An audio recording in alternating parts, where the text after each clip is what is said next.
अगर हम धर्म रूपी सत्य की रक्षा नहीं करेंगे तो ये सत्य किसकी शरण में जाएगा, ये धर्म किसकी शरण में जाएगा।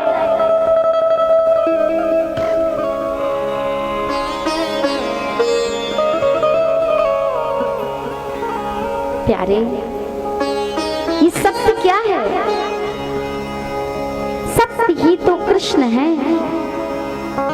अगर झूठ बोलना ही है तो कुछ स्थान ऐसे हैं जहां अगर आप झूठ बोलते हो तो वहां आपका झूठ झूठ नहीं बल्कि 100 सत्यों के समतुल्य हो जाएगा।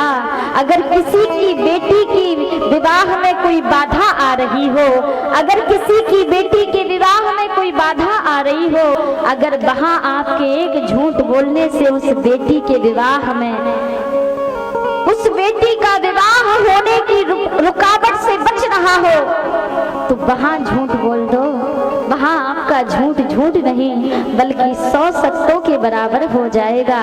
अगर गौ हत्या होने से बच रही है वहां झूठ बोल दो तो वहां झूठ झूठ नहीं बल्कि 100 सत्यों के बराबर हो जाएगा। लेकिन आप जो बात बात पर झूठ बोलते हो वो अगर झूठ बोलोगे तो फिर इस संसार में आपकी रक्षा करने वाला स्वयं भगवान भी आपकी रक्षा नहीं कर पाएगा। प्यारे, स्वयं भगवान भी आपको काल से नहीं बचा सकता। सत्य कौन है? कृष्ण ही तो सत्य है। क्योंकि जब आज से तीसरे दिन जब भगवान देवकी के गर्भ से अवतरित होकर आएंगे तो देवताओं ने 9 बार सत्य सत्य कह के भगवान की गर्भस्तुति गाई है, भगवान को प्रणाम किया है। सत्यव्रतम सत्य परम सत्यम सत्यस्य योनिहितम च सत्य, 9 बार सत्य सत्य कह के पुकारा, क्योंकि सत्य ही तो कृष्ण है। इस संसार में भगवान और भगवान के नाम के अलावा दूसरा कोई सत्य नहीं है। ये शरीर सत्य है? नहीं, ये शरीर सत्य नहीं है। इस शरीर में जो आत्मा रूप से परमात्मा बैठा है वो सत्य है, शरीर सत्य नहीं है।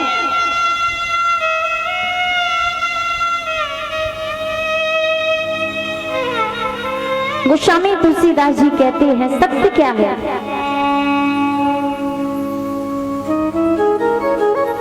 उमा कहाँ हूँ मैं अनुभव अकेला, उमा कहाँ हूँ मैं अनुभव अकेला, उमा कहाँ हूँ मैं अनुभव अकेला।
गोस्वामी तुलसीदास जी भी कहते हैं, भगवान शंकर माता पार्वती से कहते हैं, हे उमा, ये मैं अपने अनुभव की बात कह रहा हूँ तुमसे कि इस संसार में परमात्मा और परमात्मा के नाम के अलावा दूसरा कुछ भी सत्य नहीं है, कुछ भी। एक दिन सबका अंत निश्चित है।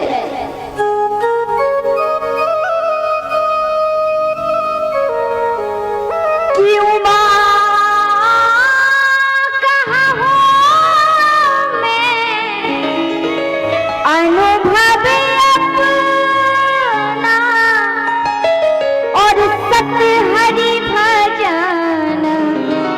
जगत सब सपना। सत्य क्या है? राम नाम सत्य है, सत्य बोलो मुक्त है। राम नाम सत्य है ना, है सत्य कि नहीं?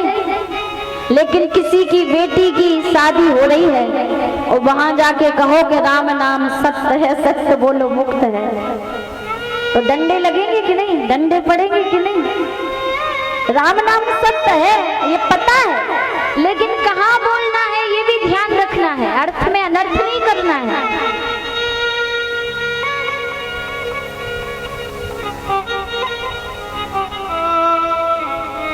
गोस्वामी जी कहते हैं सत्य हरि भजन और जगत सब सपना। ये जगत, ये संसार कैसा है? बोले स्वप्न की भांति। सपना देखा है? जब हम रात्रि में कोई भयानक सपना देखते हैं और जब हमारी नींद खुलती है तो हम सोचते हैं कि सपना था, बड़ा भयानक सपना देखा, हम डर जाते हैं, भयभीत हो जाते हैं, फिर सोचते हैं कि सपना था। क्या था? सपना। उसी प्रकार ये संसार रूपी, ये संसार देख रहे हो ना, ये सब क्या है? बोले एक सपने की भांति है, सपने के भांति है। एक सपना बंद आंखों से देखा जाता है और एक सपना खुली आंखों से देखा जाता है। बंद आंखों से सपना वो होता है जो हम रात्रि में सोते हुए देखते हैं और खुली आंखों का सपना वो होता है जो हम इस संसार में देख रहे हैं। मोह निशा सब सोवन हारे, मोह रूपी रात्रि में सब सो रहे हैं और खुली आंखों से ये सुंदर सपना देख रहे हैं, ये मेरा बेटा, ये मेरी बेटी, ये मेरी पत्नी। लेकिन प्यारे, जब अंत समय आता है तो घर वाले कहां तक साथ देते हैं? पत्नी केवल घर के बाहर तक, बेटा जाता है शमशान तक, लेकिन उसके बाद की जो यात्रा होती है वो तो जीव को अकेले ही पूरी करनी होती है।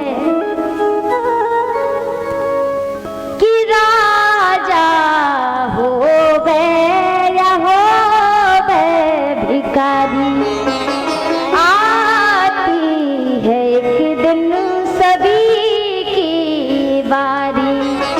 ओ बहाना चलेगा, बहाना चलेगा, बहाना चलेगा, तेरा कोई बहाना। ये माटी के तन पर ना अभिमान करना, ये सुंदरता पर अभिमान मत करना। अगर ईश्वर ने ये सुंदर स्वरूप दिया है, ईश्वर के दिए हुए प्रसाद पर कभी अभिमान मत करना भूल कर भी, क्योंकि ईश्वर अगर देना जानता है तो लेना भी जानता है। कब वो ईश्वर आपको रंक से राजा बना दे और कब राजा से रंक बना दे, ये तो ईश्वर के हाथ में है। इसीलिए अभिमान मत करना, और अभिमान अगर आए भी तो शमशान के जाकर 3 चक्कर लगा लेना। अगर कभी भी अभिमान आए तो शमशान में जाकर 3 चक्कर लगा लेना, पता लग जाएगा कि हमसे अच्छे बेहद लोग भी यहाँ खाक में मिले पड़े हैं, यहाँ राख में मिले पड़े हैं। तभी तो भगवान भोलेनाथ शमशान में निवास करते हैं, जहाँ सबकी शान समान हो जाती है। भगवान भोलेनाथ कहाँ निवास करते हैं? शमशान, जहाँ सबकी शान समान है। यहाँ ना कोई राजा, ना कोई भिखारी, ना कोई रंग, ना कोई छोटा, ना कोई बड़ा, ना कोई हिंदू, ना कोई मुसलमान, सब समान। इसीलिए ये माटी के तन पर ना अभिमान करना, बनाया है जिसने उसी को तू डरना। किसने बनाया है? किसने बनाया है? किसने बनाया है? परमात्मा ने।